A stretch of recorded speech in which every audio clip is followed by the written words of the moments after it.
Hello everyone, for today's video magluluto tayo ng adobong natural or adobong Bicol. So ito yung ating baboy na aadobo.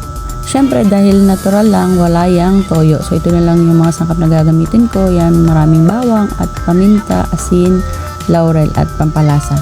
So ito na nga at pinaghalo-halo ko na ang mga sangkap sa karne. So ayan, lulutuin na natin. Andyan na lahat ng sangkap. Para pag kumulo siya, isahan na yan. Dire-diretso na yan hanggang maluto. So, ito na nga at sinalang ko na ayan, kumukulo na yan. Nilagyan ko na yan ng tubig, kaya ganyan. Papatuyuin lang natin yung tubig hanggang maluto yung ating karne. Hayaan lang natin yan na kumulo. At dapat yung apoy niya ay sakto lang, wag masyadong malakas. Para yung luto niya alalay lang. Hindi mabigla. So, ito na nga at medyo konti na lang yung tubig. So, ayan. Siyempre, kailangan na halo-haloin din natin yan habang pinapaluto. Ganyan. Habang pinapatuyo yung tubig, kailangan haluin din natin yan. Maya-maya haluin natin para talaga naman yung sangkap niya ay pantay mag-absorb sa ating karne.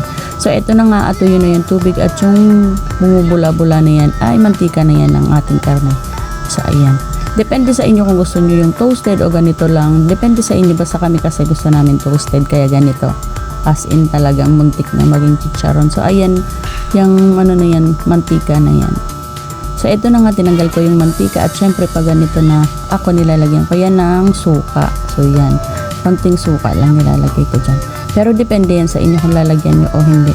At ito na nga, luto na ang ating adobong natural. So ayan, ito ang aking version ng adobong natural or adobong Bicol.